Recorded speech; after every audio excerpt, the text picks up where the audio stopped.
Okay. Hello, we are reading The Color of Law. We are on Chapter 3, Racial Zoning.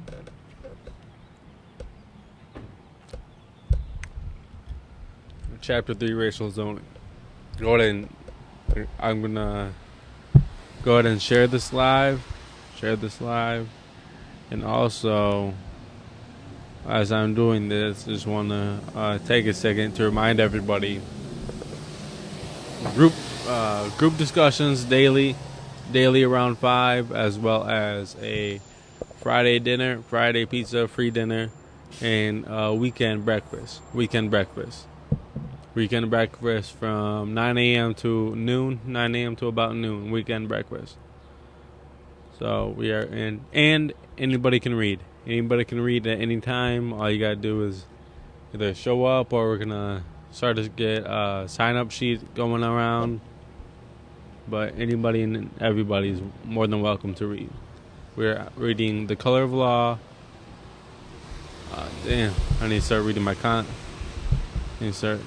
where are my contacts, rather.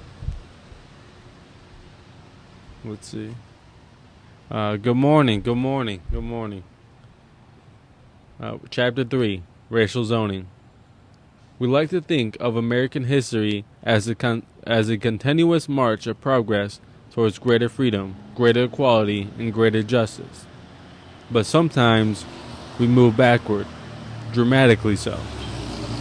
Residential integration declined steadily from 1880 to the mid 20th century, and it has mostly stalled since then.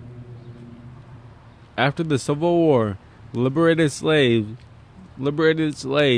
dispersed throughout the United States, seeking work and to escape the violence of the post-war South. For several decades, many lived relatively peacefully in the East, the Midwest, and the West. But in 1877, the disputed presidential election of the previous autumn was resolved in a compromise that gave the Republican candidate Rutherford B. Hayes the White House. In return for Southern Democratic support for their presidential candidate, Republicans agreed to withdraw federal troops who had been protecting African Americans in the defeated Confederacy. The period of black liberation, known as Reconstruction, then came to an end. In the South, the former slaveholding aristocracy renewed African Americans' subjugation. Supported by a campaign of violence against the newly emancipated slaves, Southern states adopted segregation statutes, Jim Crow laws, denied the right to vote, segregated in public transport, schools, and private accommodations, and victimized by lynching and other forms of brutality. African Americans in the South were reduced again to a lower caste status. Plantation owners redefined their former slaves as sharecroppers to maintain harsh and exploitative conditions. Events in the African American town of Hamburg in the Edgefield district of South Carolina were typically of many others across the former Confederacy, where white paramilitary groups mobilized to regain control of state governments. Their aim was simple: prevent African Americans from voting. In July 1876, a few months before the election that gave the president... Hold on, this made me just think of something real quick. Park Cannon, I believe is her name. Park Cannon, the Georgia state legislator. I believe she's a Georgia state legislator who had knocked on the door as the Republican governor What's the Republican governor of Georgia? Do you know? You know his name? I can't remember either. But Park Cannon was arrested for knocking on the door while they signed these this new restrictions on voting requirements that required voter ID and things of that nature. She had knocked on the door while they were signing this bill. They were signing it in private with only his Republican colleagues around. If you look at the picture of him signing the bill, it looks like some type of messed up syndicate, some mess. It looked evil. It looked like some type of cabal when they signed it. So Park Cannon had knocked on the door of the room in which they were signing the bill, and she was arrested for this. She's a state legislator, I believe a state rep, and she was arrested and charged with felony damage to property, I believe. I believe that's what was the charge, but yesterday it was announced that her charges were dropped. It was a very powerful, not very powerful, it was a very intense image of her getting dragged away by these cops just for knocking on the door, her being dragged away into this elevator and dragged away into this police car. It was a really intense and powerful moment. Okay. Let's see. Where were I? Okay. In July 1876, a few months before the election that gave the presidency to Hayes, a violent rampage in Hamburg abolished the civil rights of free slaves. Calling itself the Red Shirts, a collection of white supremacists killed 6 African American men and then murdered 4 others whom the gang had captured. Benjamin Tillman led the Red Shirts. The massacre propelled him to a 24-year career as the most vitriolic racist in the United States Senate. Following the massacre, the terror did not abate. In September, a rifle club of more than 500 whites crossed the Savannah River from Georgia and camped outside Harrisburg. A local judge begged the governor to protect the African American population, but to no avail. The rifle club then moved on to the nearby hamlet of Ellington, killing as many as 50 African Americans. President Ulysses S. Grant then set in federal troops, who temporarily calmed things down, but did not eliminate the ongoing threats. Employers in the Edgefield district told African Americans they would be fired, and landowners threatened black sharecroppers with eviction if they voted to maintain a biracial state government. When the 1876 election took place, fraudulent white ballots were cast. The total vote in Edgefield substantially exceeded the entire voting age population. Results like these across the state gave segregationist Democrats the margin of victory they needed to seize control of South Carolina's government from the black and white coalition that had held office during Reconstruction. Senator Tillman later bragged that the leading of white men in Edgefield had decided. All right. I got the battery, the charger. I got the Wi-Fi over there, so this message you can leave me, and if you start right now, come right up. All right.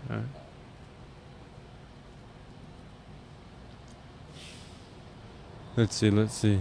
That had held black and white coalition that had held office during Reconstruction. Senator Tillman later bragged that the leading white men of Edgefield had decided to seize the first opportunity that the black people might offer them to provoke a riot Let's start this quote over. Senator Tillman later bragged that the leading white man of Edgefield had decided to seize the first opportunity that black people might offer them to provoke a riot and teach the black people a lesson. Although a coroner's jury indicated Tillman and 93 other red shirts for the murders,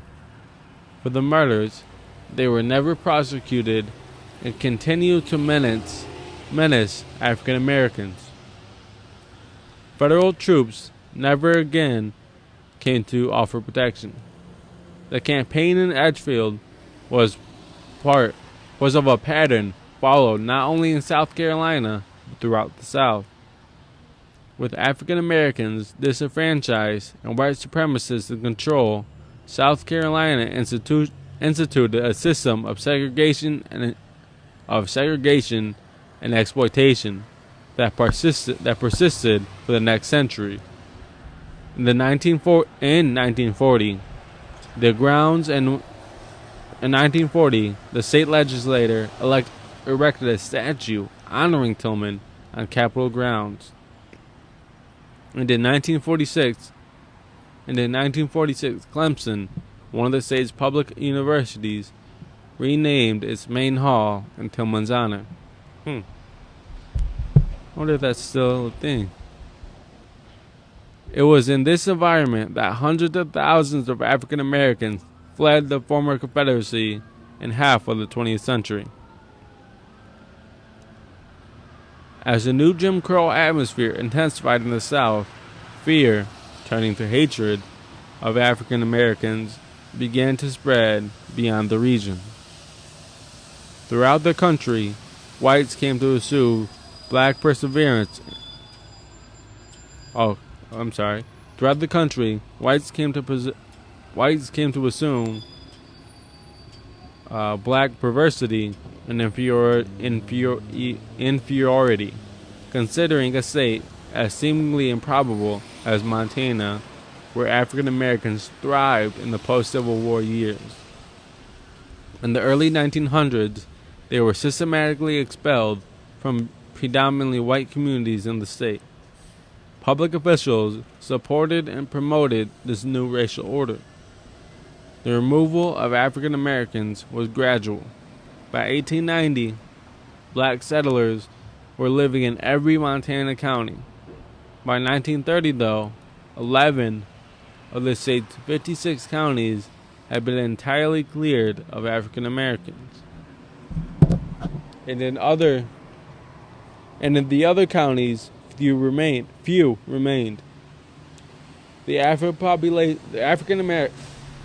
American population of Helena, the state capital, peaked at 420, 3.4% in 1910. It was down to 131 by 1930, and only 45 remained by 1970. By 2000, the 113 African American in Helena comprised less than half of the 1% of the city's population. At the turn of the 20th century, African Americans in Helena had included an established middle-class community alongside those who came as laborers or to work on the railroads and in Montana's mines. The police officer assigned to patrol one of Helena's wealthiest white neighborhood was an African American. Hello, good morning.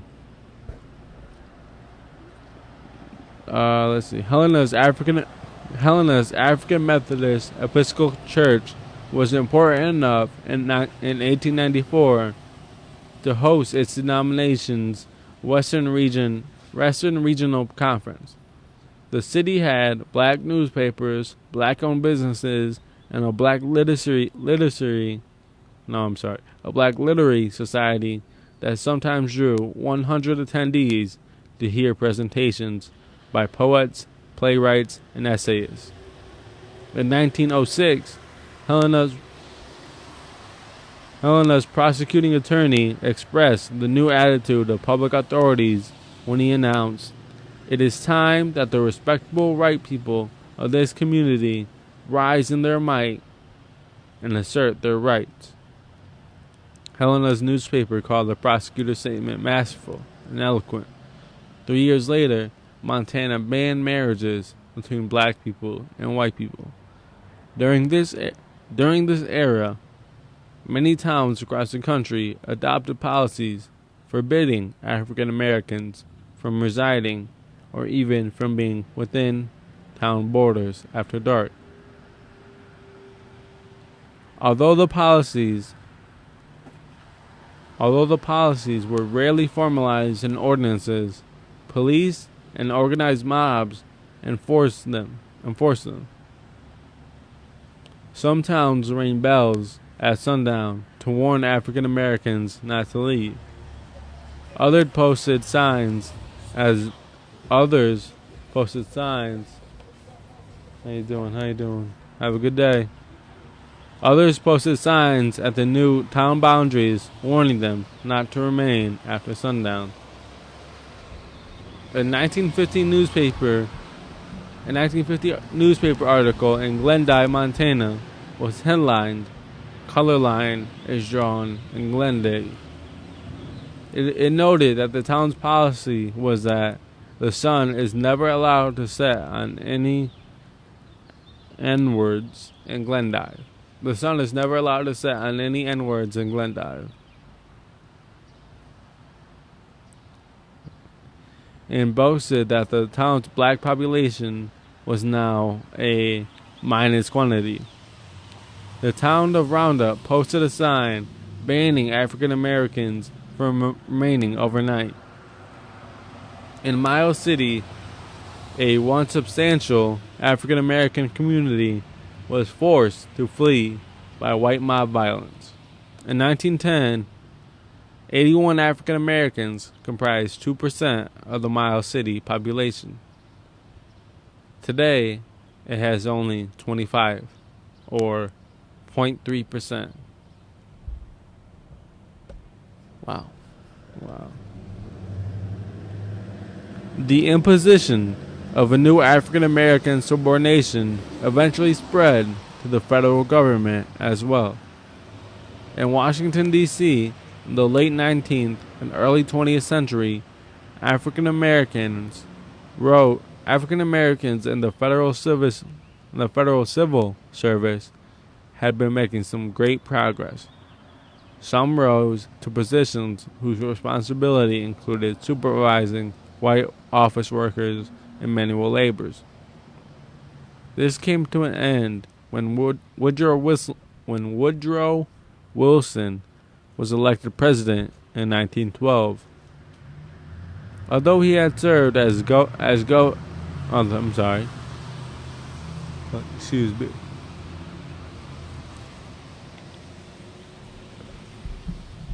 Let me see. No, we should get a towel out here. That'd be nice. Okay. Let me see. Can I pin that? Comment? How do you pin a comment? Pin comment. Oh, no. Not a good morning. Pin this one. Pin comment. Okay. Move over a little bit. It's starting to rain. The rain's coming down a little bit heavier. I don't want this. Oh, this notebook gonna get ruined. Okay. Let's see. Although he had served as president of Princeton University in New Jersey, and then as governor of that state, his origins were in the South, and he was an uncompromising believer in segregation and in black inferiority. At Princeton, for example, he refused to consider African Americans for admission. In 1913, Wilson and his cabinet approved the implementation of segregation in government offices. Curtains were installed to separate black and white clerical workers. Separate cafeterias were created. Separate basement toilets were constructed for African Americans. Black supervisors were deemed to ensure that no African...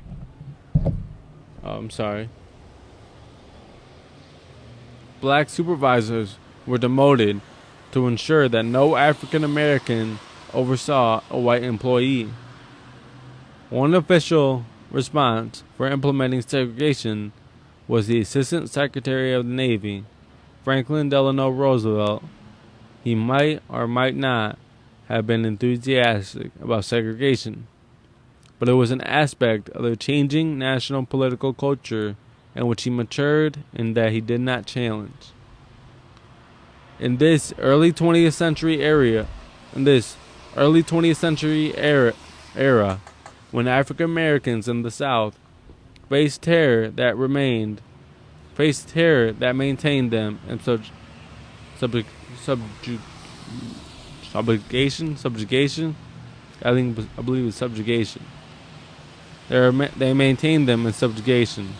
When African Americans throughout the nation were driven from small towns where they had previously enjoyed a nice measure of integration and safety, and when the federal government had abandoned its African American civil servants, we should not be surprised to learn that there was new dedication on the part of public officials to ensure that the white families' homes would be removed from proximity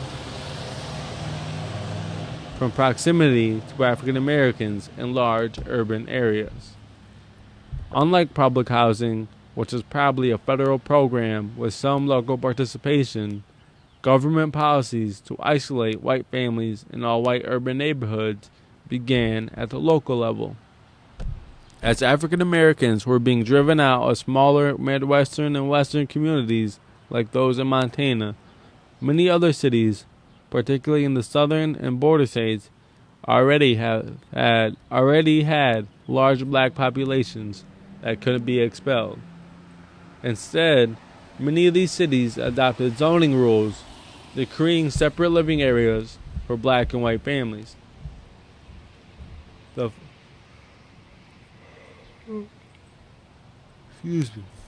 first to do so was Baltimore, which in 1910 adopted an ordinance prohibiting African Americans from buying homes on blocks where whites were a majority, and vice versa.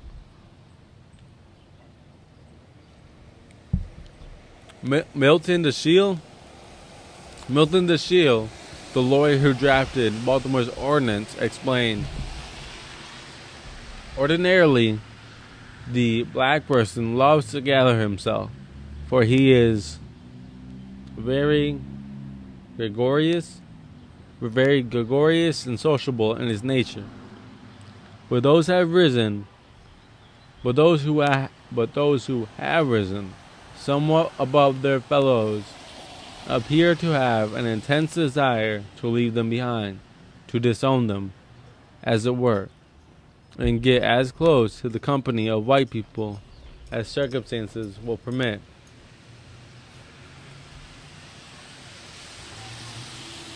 The Segregation Ordinance," he said, "was needed to prevent this.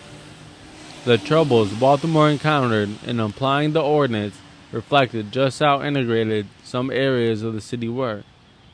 Soon after it adopted the ordinance, the city pursued 20 prosecutions to evict wrong race residents.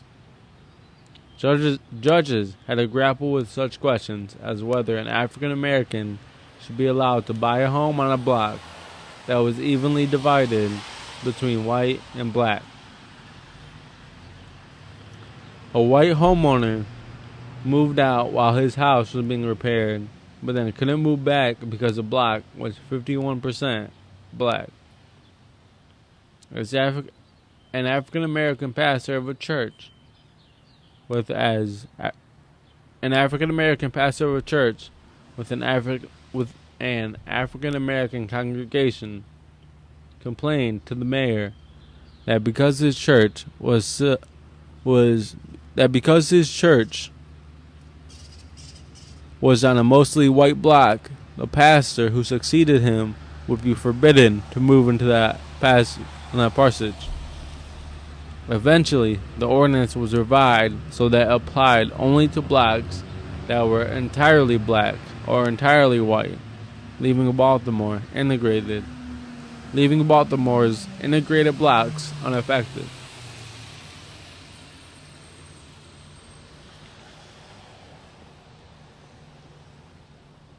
Many southern and border cities followed Baltimore and adopted similar zoning rules.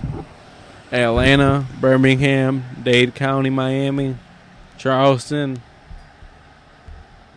Dallas, Louisville, New Orleans, Oklahoma City, Richmond, Virginia, St. Louis, and others.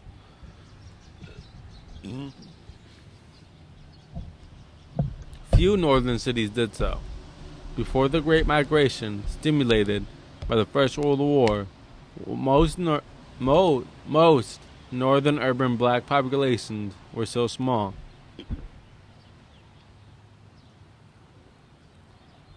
Nonetheless, support for these segregation ordinances was widespread among white political and opinion leaders. In 1915, the New Republic, still in its infancy, but already an influential magazine of the progress movement, argued for residential racial segregation until black people ceased wanting to amalgamate with whites, which is to say, ceased wanting to engage in relationships that produce mixed-race children. The article's author apparently did not realize that any race amalgamation in the United States was already considerably advanced, resulting from the frequent rapes of slaves by white masters. In 1917, the Supreme Court overturned the racial zoning ordinances of Louisville, Kentucky, where many neighborhoods included both races before the 20th century. The case, Buchanan v. Warley, involved an African American's attempt to purchase property on an integrated block where there was already 2 black and 8 white households. The court majority was enamored of the idea that the central purpose of the 14th Amendment was not to protect the rights of freed slaves, but a business rule.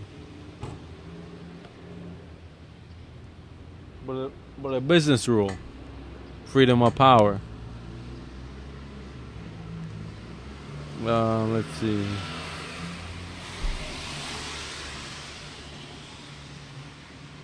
I've been yawning for him. Oh, I'm not sorry. Not freedom of power. Freedom of contract. Relying on this interpretation, the court had struck down minimum wage and workplace safety laws on the grounds that they interfered with the right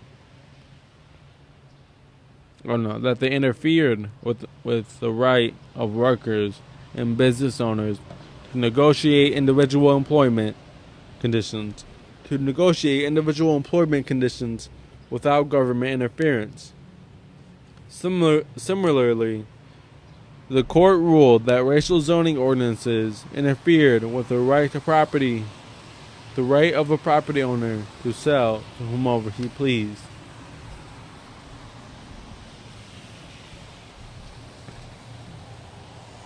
Okay. Oh no, I just pinned it. That's right.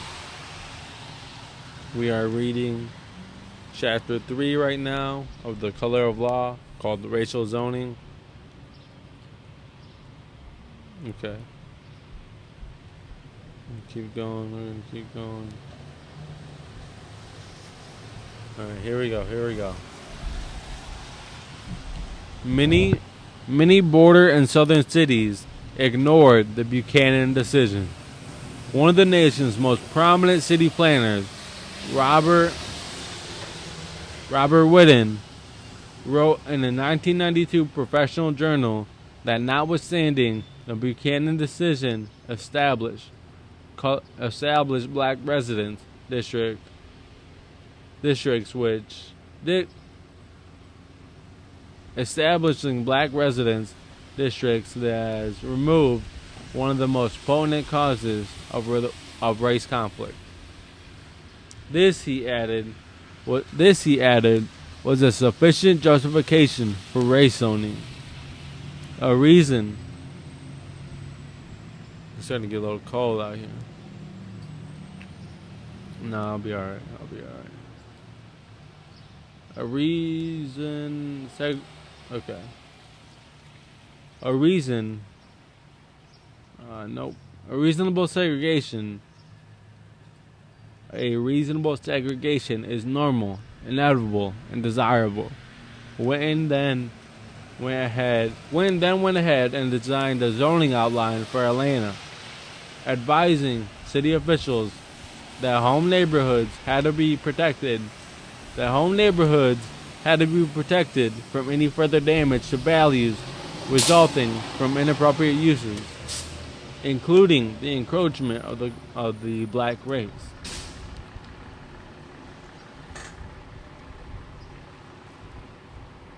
Yeah, okay, I kind of want to go with this blanket, but I'm afraid I'm going to fall asleep in the midst of it.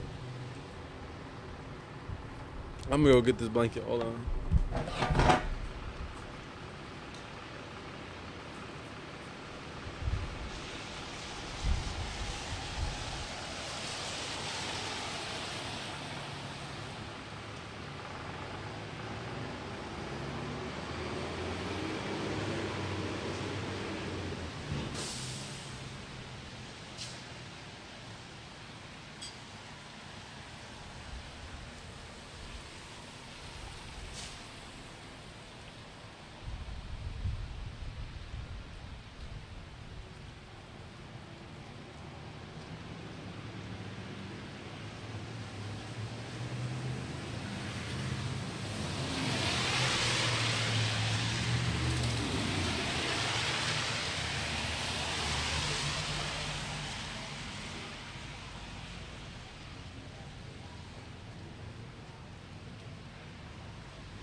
Okay.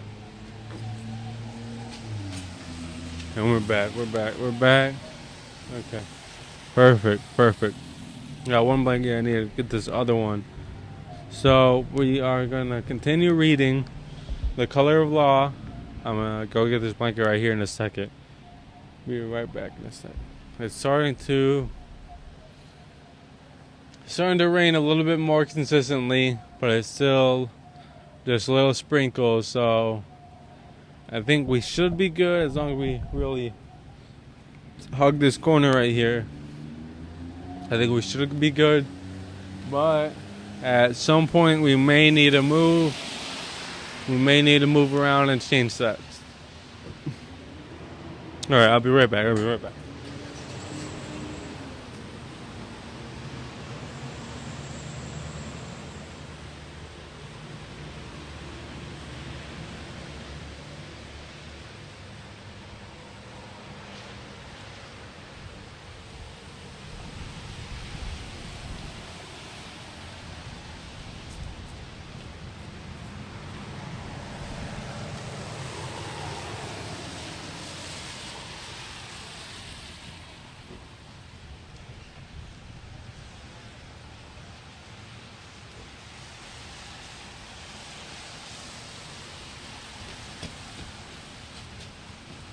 And we're back. Okay. We are reading chapter 3 about racial zoning. Very different from the books that we have read in this past week or so.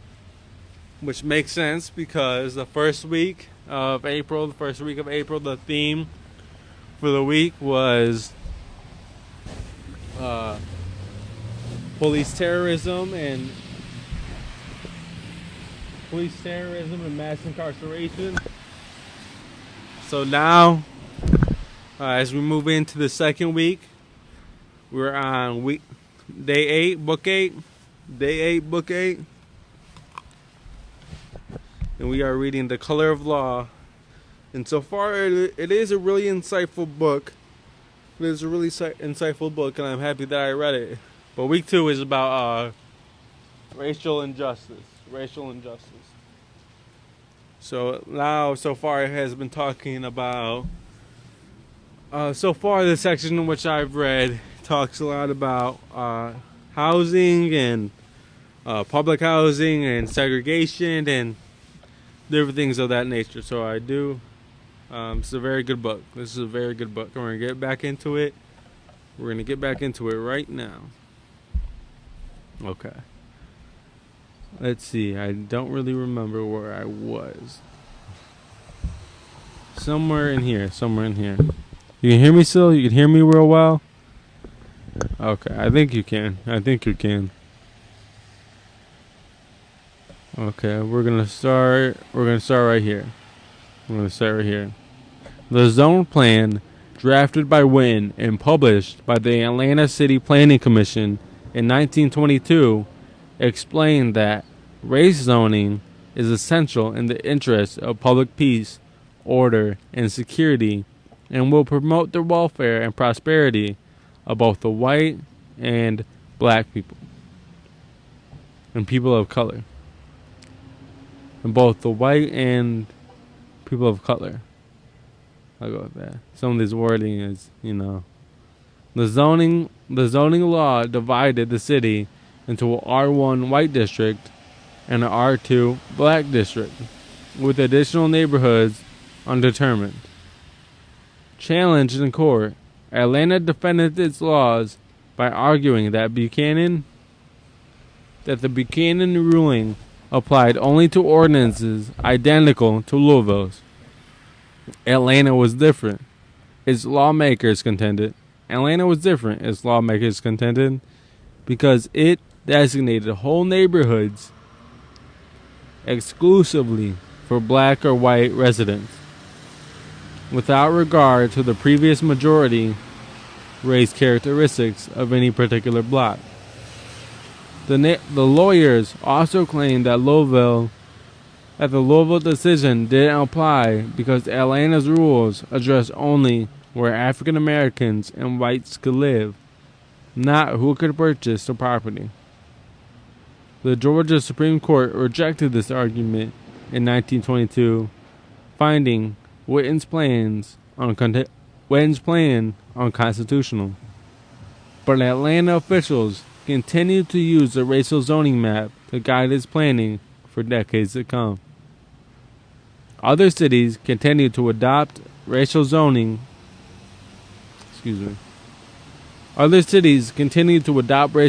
ordinances after Buchanan, insisting that because their rules differed slightly from Louisville's, the court's prohibition didn't apply.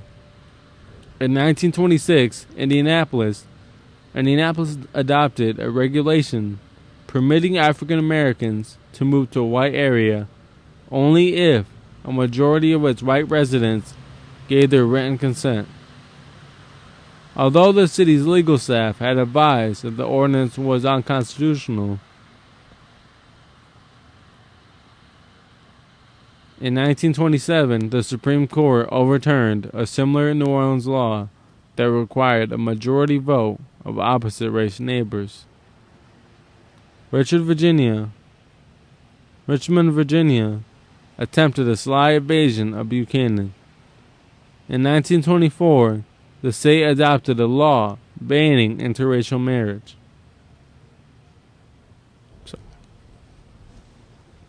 So the city that prohibited anyone from residing on a street where they were ineligible to marry a majority of those already living there.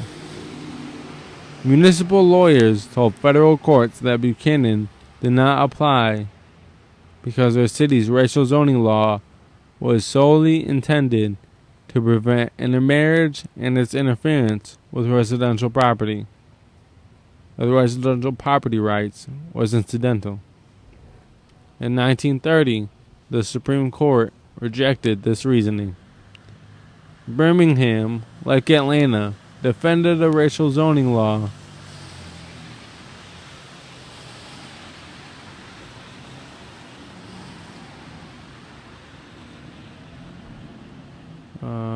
Birmingham, like Atlanta, defended a racial zoning law that claims that Buchanan banned only sales.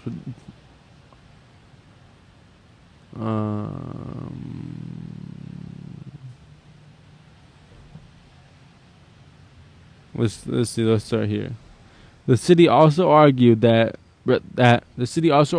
threats of peace were so imminent and severe if African Americans and whites lived in the same neighborhoods that they need to maintain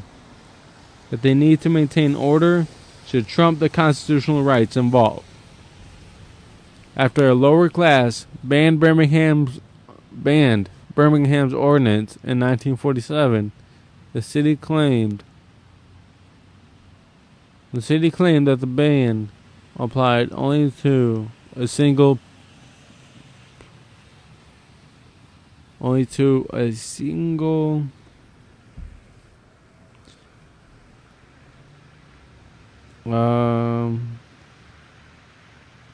let's see.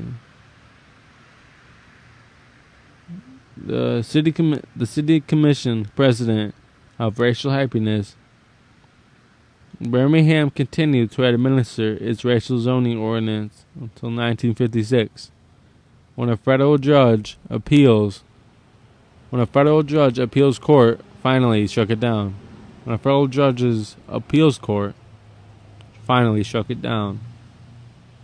In Florida, a West Palm Beach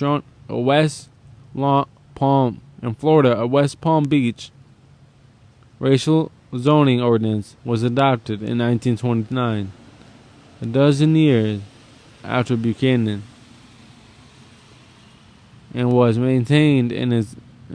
maintained its racial happiness. Birmingham continued to administer its racial zoning ordinance until 1950, when a federal appeals court finally struck it down. In Florida,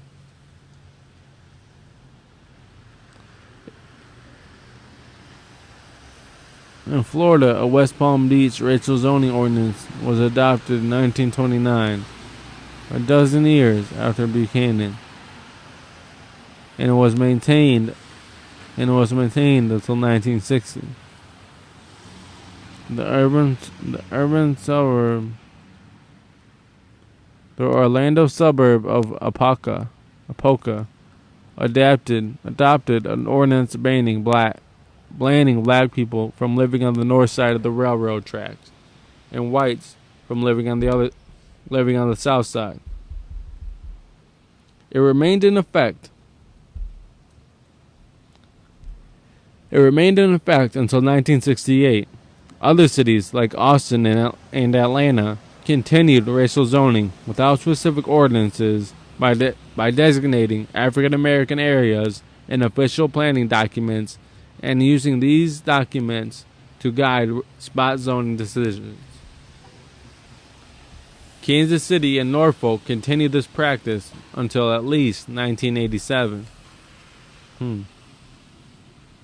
Until at least 1987. I think what's happened in these books that we have read, that a lot of the stuff that I first stood out to me or stuck with me is a lot about some of the numbers that have stood out to me. I think one yesterday where it said 94 to 97% of cases end up with a plea bargain. That's incredible. I thought that number would be significantly lower. So to hear that be that high and that astonishing made me think about all types of things. Like how many people took a plea because they were afraid of giving a heavier sentence. How many people knowingly did commit a crime but felt as if they had to. Okay. By designating African American areas in official planning documents and using these designations to guide spot zoning decisions. Kansas City and Norfolk continued this practice until at least 1987.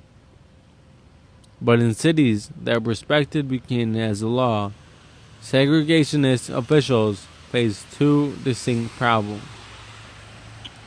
How to keep lower income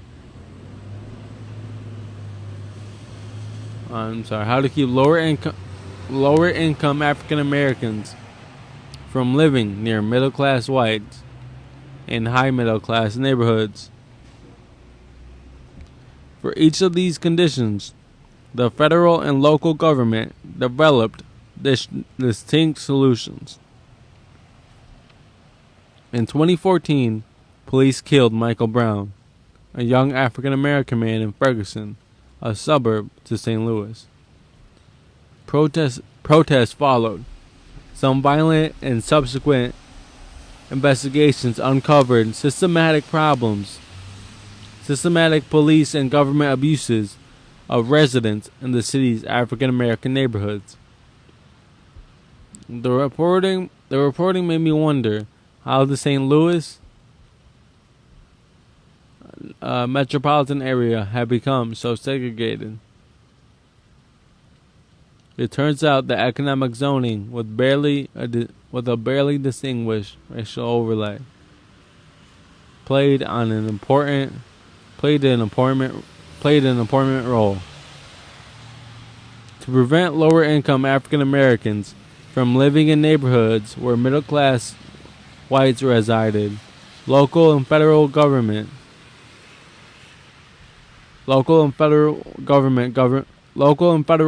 officials began in the 1910s to promote zoning ordinances to reserve middle-class neighborhoods for single-family homes that lower-income families of all races could not afford.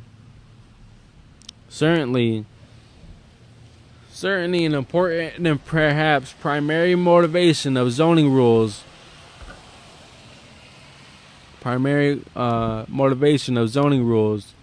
that kept apartment buildings out of single-family neighborhoods was a social class elitism, and that was not itself racially biased. But there was enough to open racial intent, But there was also enough open racial intent behind exclusionary zoning that it is integral to the story of de jure segregation. Such economic zoning was rare to see in the United States before World War I. But the Buchanan decision provoked urgent interest in zoning as a way to circumstance the healing. St. Louis appointed its first plan commission in 1911, and 5 years later had hired Harlan Bartholomew as its full-time planning engineer. His assignment was to categorize every structure in the city, single-family resident, residential, multifamily residential, commercial or industrial, and then to propose rules and maps to prevent future multifamily, commercial, or industrial structures from impinging on a single-family neighborhood.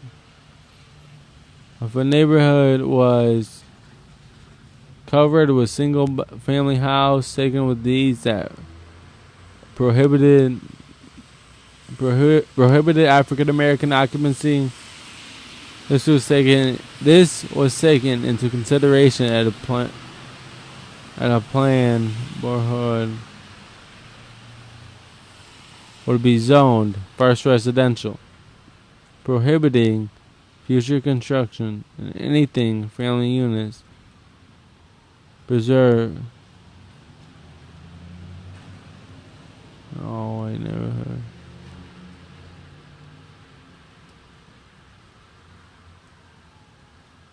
According to Bartholomew, an important goal of St. Louis zoning was to prevent movement into finer residential districts by black people.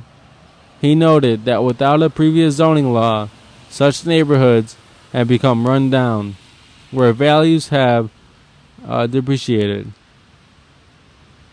Homes are either vacant or occupied by black people. The survey Bartholomew supervised before drafting the zoning ordinance listed the race of each building occupants. Bartholomew attempted to estimate where African Americans might encroach, so the commission could respond with restrictions to control their spread.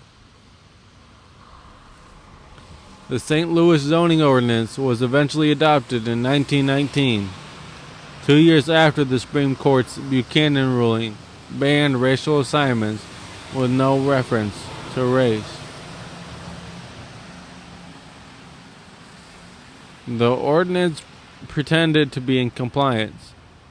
Guided by Bartholomew's survey, it designated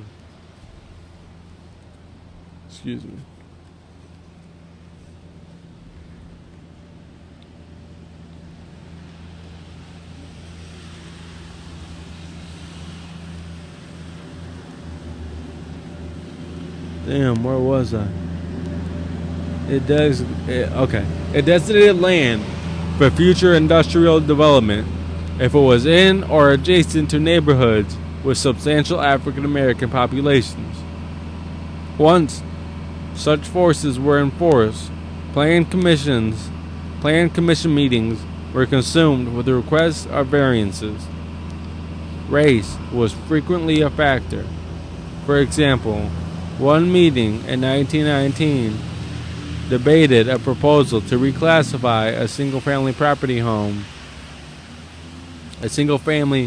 property from first residential to commercial because the area to the south had been invaded by black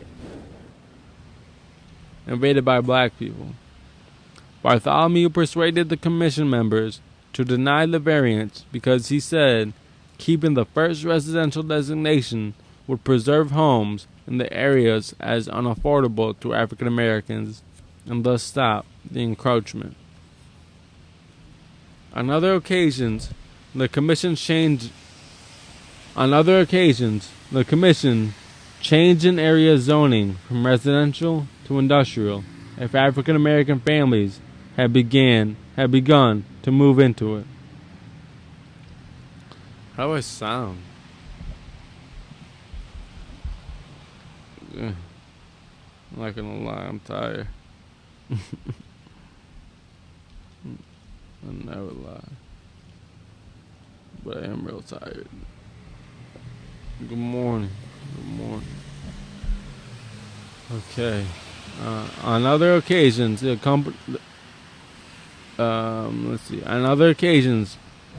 commission changed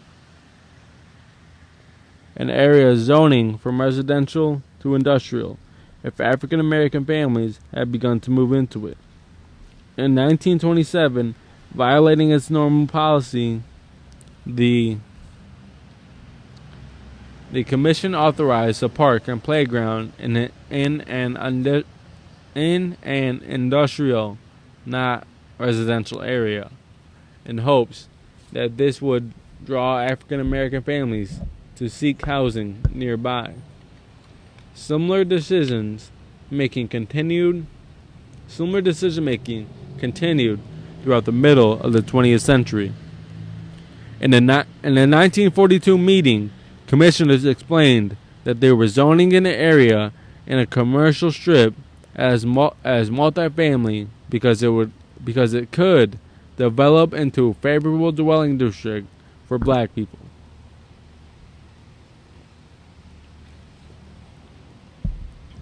Okay. In 1948, commissioners explained they were designating a U-shaped industrial zone to create a buffer between African Americans inside the U and whites outside. In addition to promoting segregation, zoning decisions contributed to degrading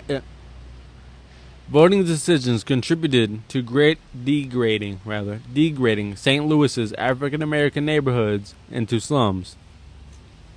Not only were these neighborhoods zoned to permit industry, even polluting industry, but the Plan Commission permitted taverns, liquor stores, nightclubs, and houses of prostitutes to open in African American neighborhoods, prohibited these as zoning violations in neighborhoods where whites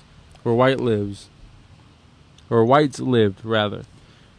Residents in single-family district cannot be legally subdivided, but those in industrial districts could be, and with American restrictions from all but a few neighborhoods. Roaming houses sprang up to accommodate the overcrowded population.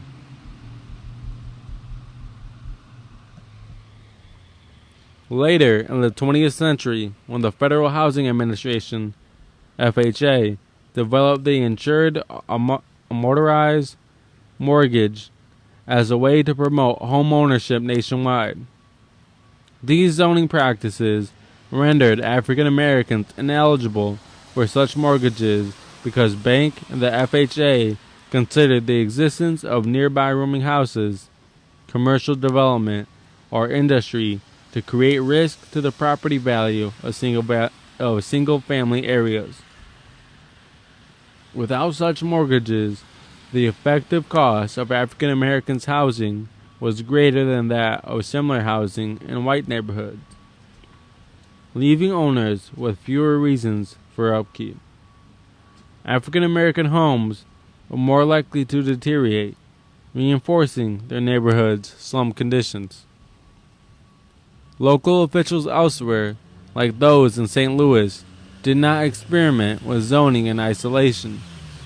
In the wake of the 1917 Buchanan decision, the enthusiasm of federal officials for economic zoning that could accomplish racial segregation grew rapidly.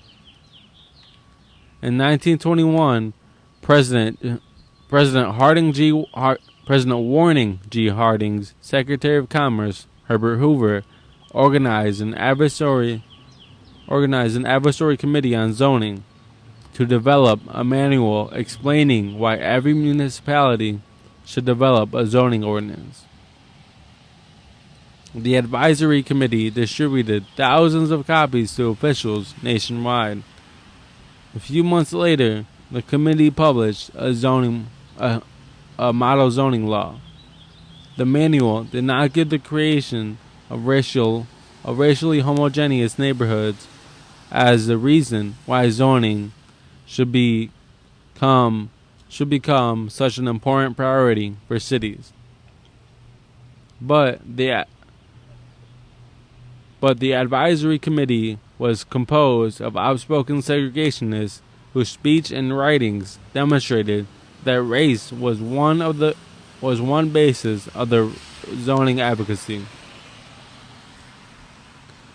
One influential member was Frederick Law Olmsted Jr., a former president of the American City Planning Institute and of the American Society of Landscape Architects. During World War I, Olmsted Jr. directed the Town Planning Division of the federal government's housing agency that managed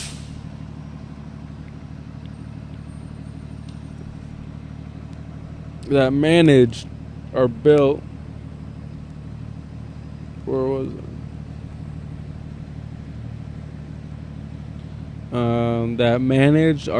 more than 100,000 units of segregated housing for workers in defense plants. In 1918, he told the National Conference on City Planning that good zoning policy has to be distinguished from the legal and constitutional question, meaning the Buchanan Rule, with which he wasn't concerned. So far as policy went, Olmsted stated that in any housing developments which are to succeed, racial divisions have to be taken into account. If you try to force the mingling of people who are not yet ready to mingle and don't want to mingle, a development cannot succeed economically. Another member of the advisory committee was Alfred Bettman, the director of the National Conference on City Planning. In 1933, Franklin D. Roosevelt appointed him to a National Land Use Planning Committee that helped us establish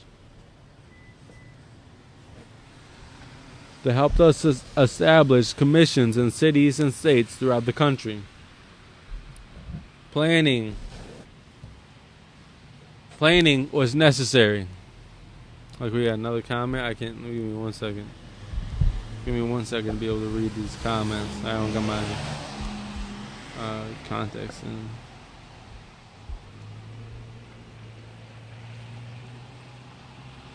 Oh, okay.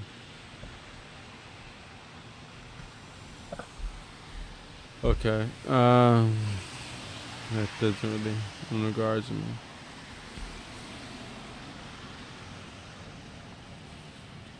Bettman and his colleagues explained to maintain the nation and the race. The segregation consensus of the Hoover Committee was reinforced by members who held positions of leadership in the National Association of Real Estate Boards, including its president, Irvin B. Height. In 1924, 2 years after the advisory committee had published its first manual and model zoning ordinance,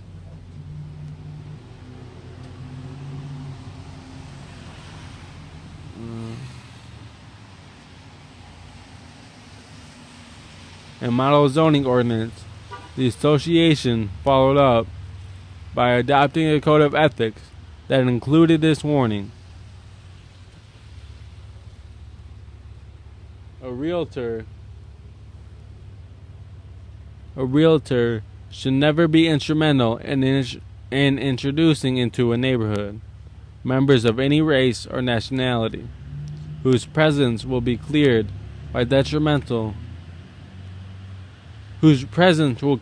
be detrimental to property values in that neighborhood. Other influential zoning experts made no efforts to conceal that expectation that zoning was an effective means of racial exclusion. Columbia Law School professor Ernest Freud,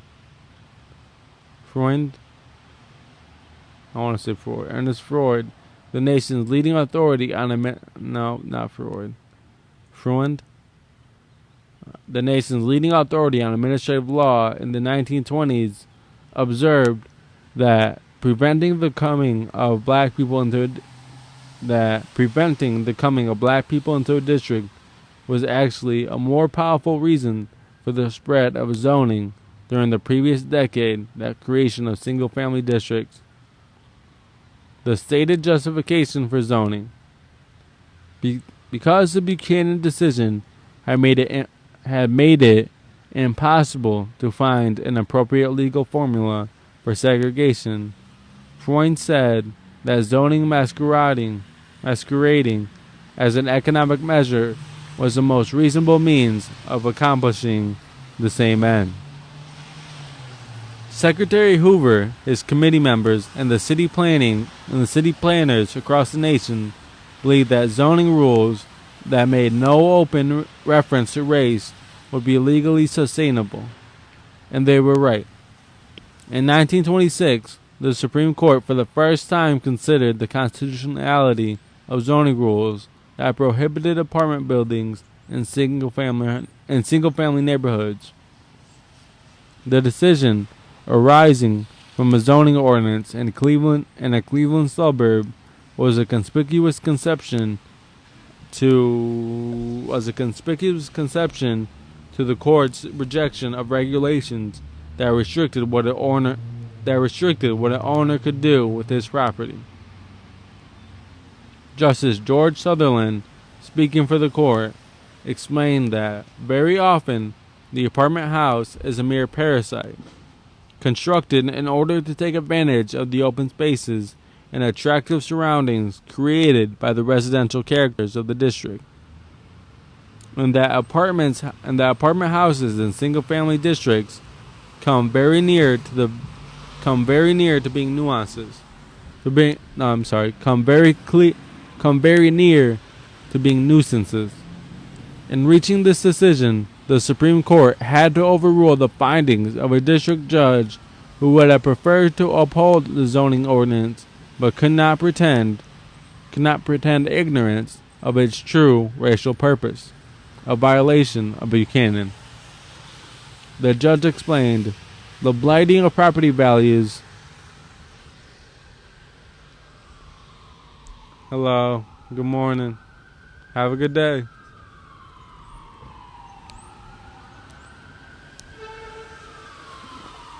The judge explained the blighting of property values and the congesting of the population, whether the black people or certain foreign races invaded a residential area invaded a residential section are so well known as to be within the judicial cognizance. In the years since the 1926 Supreme Court ruling, numerous white suburbs and towns across the country have adopted exclusionary zoning ordinances to prevent low-income families from residing in their midst. Frequently, class snobbiness and racial prejudice are so intertwined that when the suburbs adopted such ordinances, it was impossible to disentangle their motives and to prove that the zoning rules violated constitutional prohibitions of racial discrimination. In many cases, however, like Secretary Hoover's experts, localities were not always fastidious in hiding their racial motivations. The use of zoning for purpose of racial segregation persisted until the latter half of the 20th century. In the 1970 Oklahoma case, the segregated town of Lawton refused to permit a multi-unit development in an all-white neighborhood after residents circulated a petition in opposition. They used racial appeals to urge citizens, although the language of the petition itself did not mention race. The sponsors of the apartment complex received anonymous phone calls that expressed racial antagonism. In a subsequent lawsuit, the only member of the Planning Commission who voted to allow the project testified that bias was the basis of other commissioners' opposition. Although the commission did not use race as a reason for denying the permit, a federal appeals court found that the stated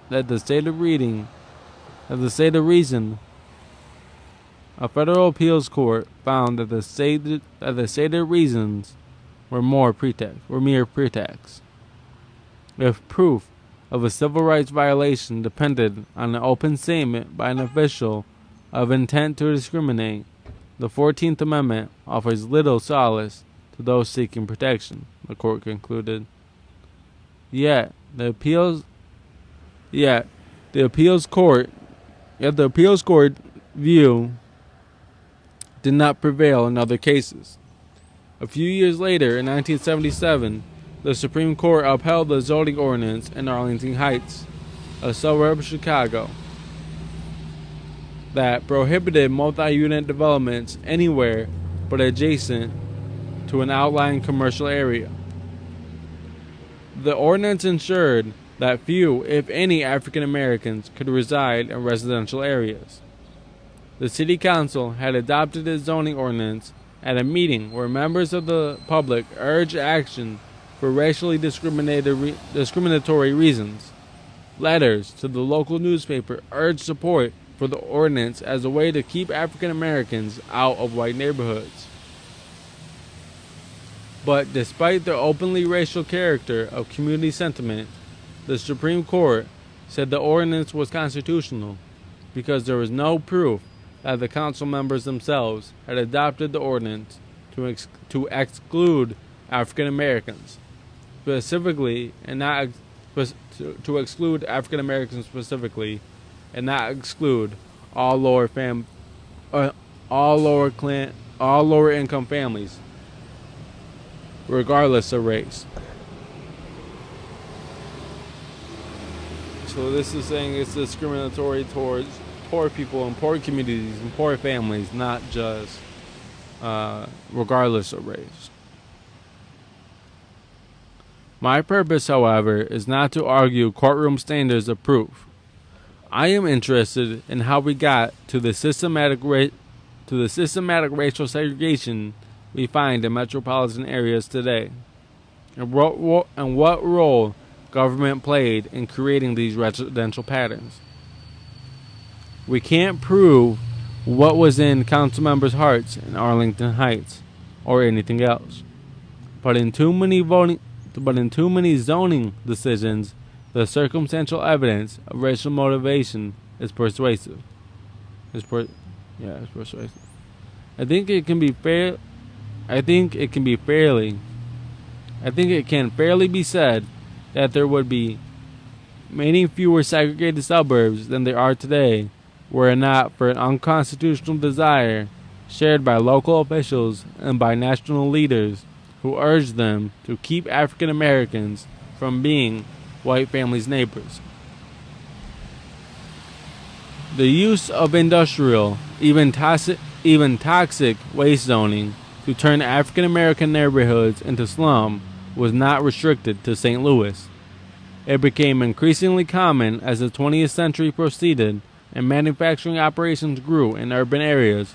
The pattern was confirmed in 1983 in a 1983 analysis by the U.S. General Accounting Office, GAO, concluding that across the nation, commercial waste treatment facilities or uncontrolled waste dumps are more likely to be found near African American than white residential areas. Studies by the Commission for Racial Justice of the United States of Christ and by Greenpeace, studies by the Commission for Racial Justice of the United Churches of Christ and by Greenpeace, conducted at about the same time as the GAO report, concluding that race was so strong a statistical predictor of where hazardous waste facilities could be found that there is only a 1 in 10,000 chance of the racial distribution of such sites occurring randomly, and that percentage of minorities living near incinerators were 89% higher than the national median. Skeptics of these data speculated that African Americans moved to such communities after these facilities are present. But while this may sometimes have been the case, after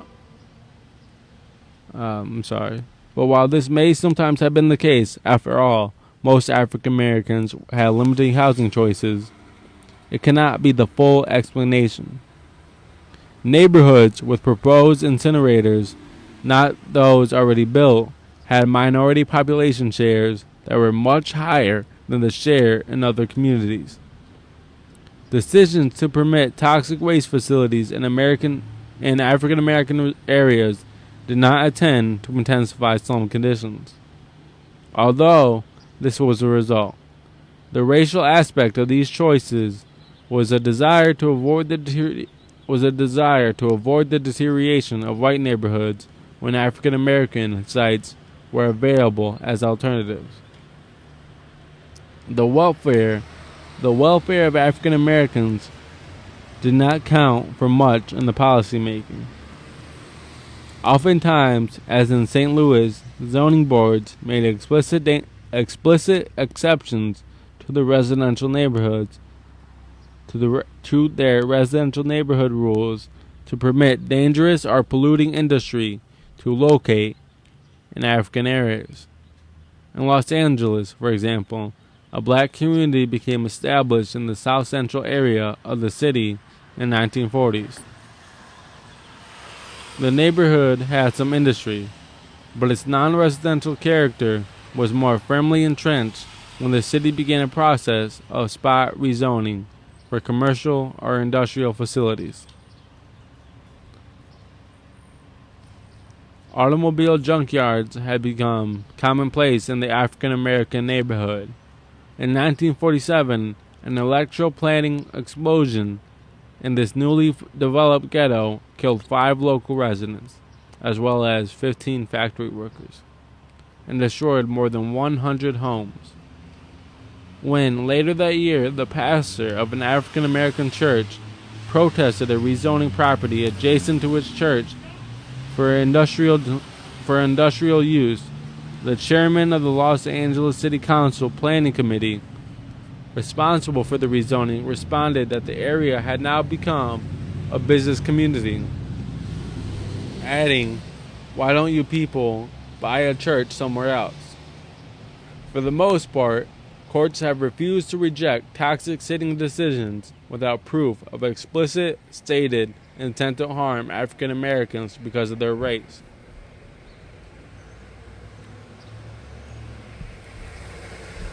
In a 1979 Houston case, an African American community